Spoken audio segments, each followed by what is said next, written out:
भारतीय लोकशाही संघटना संस्थापक अध्यक्ष प्रकाश रामराव इंगळे, राहणार टाकळी बुद्रुक, तालुका कारंजा लाट, जिल्हा वाशिम येथील रहिवासी असून मी अनेक दिवसापासून बरेचसे निवेदन दिले. डॉक्टर बाबासाहेब आंबेडकर यांचा पुतळा कारंजामध्ये डॉक्टर बाबासाहेब आंबेडकर चौकात बसावा, तेव्हा बरेच निवेदन दिले, पण त्यावर काहीच आजपर्यंत कारवाई झाली नाही.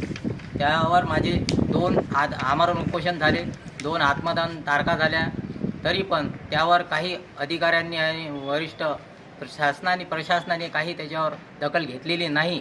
म्हणून एक वेळ माझं आमरण उपोषण झाले होते, तेव्हा पण त्यांनी 1 लाखाचा चेक दिला होता, पण तरी पण त्याच्यावर आजपर्यंत ते मला आश्वासन देतात.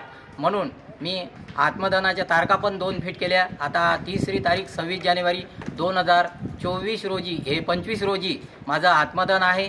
म्हणून मी त्या अमरावतीला आत्मदान करेल. जर पुतळा बसला नाही तर मी आत्मदान करेल. धन्यवाद.